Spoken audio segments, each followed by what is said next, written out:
My name is Michelle Geraci. I did not want to have an abortion.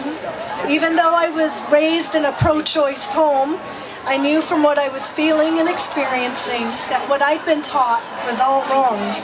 I felt the spirit and presence of my child. I heard my child's voice in my dreams. God even sent me signs of reassurance, but I was so afraid. I had a full-time job and several per diem jobs in which I lifted elderly people and didn't know if I would lose my job. And even if I didn't, I wasn't paid very much and I didn't know how I could support a child. I went through the phone book and made a few calls. Even if I gave my baby up for adoption, no one seemed to be interested in helping me during my pregnancy, but only in taking the baby from the hospital when he or she was born. I felt exploited, vulnerable, and totally alone. I was afraid and ashamed.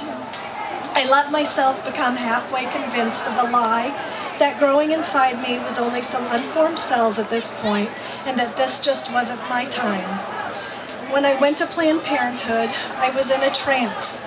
I didn't want to do this. The counselor told me that life would return to normal. It mostly did, except for the part of me that died along with my baby. And that dead, empty place turned into a nightmarish, anguished black hole for the loss of my child's life that I sacrificed for me. A day has not gone by that I haven't felt grief and sorrow over the loss and horrific death of my baby. Every life milestone, I know how old my child would be. When I met my husband, my child would have been 4. Ironically and tragically, he'd had it in mind that when he met his wife, he'd be getting a package deal. My 4 children would have been born, and we would have been a happy family with 5 children. I wish desperately I could be telling you how I decided to choose my child.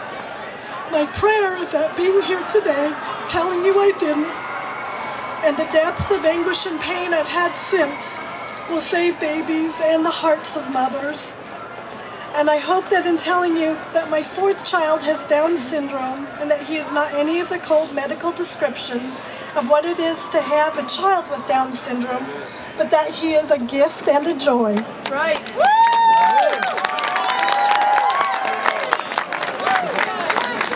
Thank you. Will save the life of a child with Down syndrome as well. For 9 out of 10 Down syndrome children with Down syndrome are aborted. Children don't detract from or burden life. Children add joy and worth and depth to life. I have become silent no more. God bless you and thank you for being here.